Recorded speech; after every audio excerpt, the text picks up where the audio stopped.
సహాయం అందుతోంది. ఇప్పుడు కొత్తగా మనోహర్ రెడ్డి గారు ఎంట్రీ ఇచ్చారు. చాలామంది కార్యకర్తలు రకరకాల దాడులోకి భయపడి రాష్ట్రం వదిలి పారిపోయారు. వాళ్ళకి ఏమైనా న్యాయ సహాయం చేస్తున్నారా మీరు? ప్రతి ఒక్క కార్యకర్తని వైఎస్ఆర్ కాంగ్రెస్ పార్టీ కాపాడుకుంటుంది సార్, దానిలో ఎటువంటి అనుమానం లేదు. ఇక్కడ మేము ఎక్కడ కూడా ఈరోజు వల్లభనేని వంశీ గారి అరెస్టు ఖచ్చితంగా అక్రమమని పూర్తిగా వాళ్ళ ప్రొసీజర్ నుంచి తప్పులు ఉన్నాయి సార్. ఎవరు కాదన్నారు. ఇది ఇక్కడ ఏదో సంతోషం కొద్ది ఆనందం కొద్ది వీళ్ళందరూ కూడా దాన్ని అవును జరిగిపోయింది అనొచ్చు. దాని వెనక ఎన్ని మీరు తప్పులు చేస్తున్నారో రేపు న్యాయస్థానాల్లో రుజువు చేస్తాం మేము. రైట్. ఒకసారి కృష్ణాంజనేయులు గారు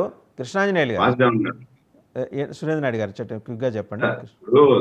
సురేష్ చాలా గొప్పగా చెప్తున్నారు. సురేష్, నేను అడుగుతున్నా, తిరుపతే కదా, మన ఇద్దరిది తిరుపతే కదా, మనం ఇక్కడ కార్పొరేషన్ ఎన్నికలు చేసాం కదా, మనం కరుణాకర్ రెడ్డి పీరియడ్, దాని తర్వాత టౌన్ బ్యాంక్ ఎన్నికలు చేసాం కదా, అప్పుడు ఇంట్లో నుండి అలాగే ఎత్తపోయి స్టేషన్ లో పారేసినారే, అప్పుడు ఏం కేసు పెడతాం సురేంద్ర నాయుడు నీ మీద అని చెప్పి పోలీసు వాళ్ళు రాసి ఎత్తపోయి లోపలేశారు మనల్ని.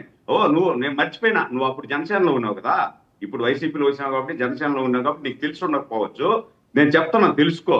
కార్పొరేషన్ ఎన్నికలు జరిగినప్పుడు కానీ, టౌన్ బ్యాంక్ ఎన్నికలు జరిగినప్పుడు కానీ, by election MP by election జరిగినప్పుడు కానీ పొడిచారు కదా, నన్ను పొడిసి లోపలేశారు కదా. అప్పుడు ఏమన్నా పేపర్ ఎత్తుకొచ్చి రాసి సురేంద్ర నాయుడు గారు నీ మీద ఈ కేసు పెట్టాను అందుకని ఎత్తి లోపలేస్తున్నా, సురేంద్ర నాయుడు డాక్టరు నీ మీద ఈ కేసు పెట్టా అందుకని లోపలేస్తున్నా అని ఏమన్నా ఇచ్చారా? ఇలేదు కదా. మీరు అందుకే కదా ఇప్పుడు మీరు ఆ కేసులు వర్మ సార్ చెప్పినట్టు మీరు చర్యకు ప్రతి చర్య చేస్తున్నారు. ఇప్పుడు మీకు మీ ఆకారం మీ ఆత్మరాజు చల్లబడ్డాయి కదా. అభినయ్ రెడ్డి గారి పైన 3 కేసులు అభినయ్ రెడ్డి గారి పైన 3 కేసులు. సంతోషం, ఆనందం. మా కార్పొరేటర్ని కిడ్నాప్ చేశారు, మీకు సంతోషం. మీరు అంటే నేను ఇదే చెప్తున్నా. అన్న చెప్పండి. సురేష్ విను, నాకైతే సల్లారలేదు, నాకైతే ఇంకా ఆత్మ సంతృప్తి జరగలేదు. ఇంకా చాలా మందిని వేయాలి రోడ్డు మీద, కడ్రాయిల్లో తిప్పినప్పుడే నా ఆత్మ సంతృప్తి చెందుతుంది. అప్పటి వరకు నా ఆత్మ సంతృప్తి చెందదు. ఎవరైతే ఓంకార్ గాని, దళిత డాక్టర్ సుధాకర్ గాని వీళ్ళందరూ చనిపోయారే, వాళ్ళ ఆత్మ శాంతించాలంటే మీరు ఎవరెవరు దాడులు చేశారో ఎందుకన్నా వాళ్ళ ఆత్మలు ఉన్న మీ గురించి చెప్పండి. మీకు ఇప్పుడు మీ యొక్క ఆత్మ సంతృప్తి చెందాలా? నాకు కూడా సంతృప్తి చెందాలి. అప్పుడు చేస్తున్నామని మీరు స్పష్టంగా చెప్తున్నారు. ఓకే సురేంద్ర నాయుడు గారు చెప్పారు. కృష్ణాంజనేయులు గారు, సరే ఇవన్నీ పక్కన పెడితే చింతమనేని ప్రభాకర్ అబ్బాయి చౌదరి గొడవైందండి.